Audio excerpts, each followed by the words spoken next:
Do you consider theistic evolution to be a contradiction in terms?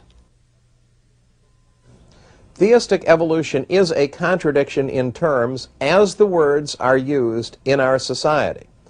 It isn't an inherent contradiction in terms because a creator, God, could create by a process of gradual development which we might call evolution. The problem with that formulation is that it isn't what evolution means in the scientific culture. In the science culture, in the science education culture, evolution means a purposeless material mechanism, you see. So it isn't being used to further a purpose, or it wouldn't be evolution.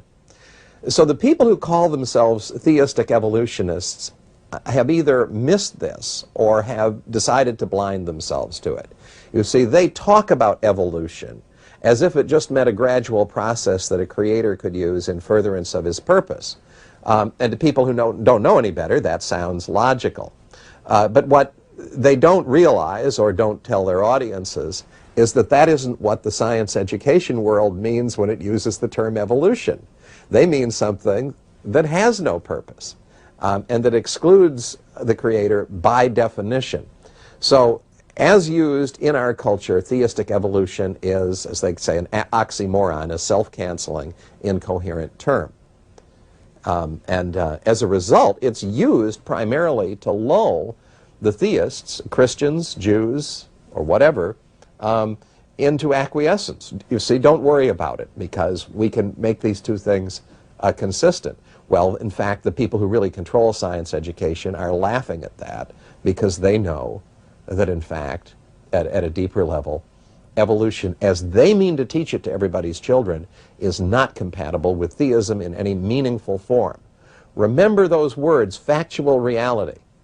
You say that Stephen Jay Gould used when he was debating with me in print.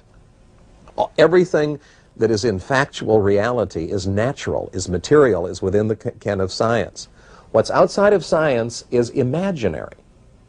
It's subjective. Belief in God exists in your head. God exists as an idea in your head. God as a separate reality outside of science, and therefore outside of reality. People shouldn't let themselves be deceived about this point because it's basic, and the propaganda attempts to deceive people, but the reality is that God is outside of reality in the naturalistic framework.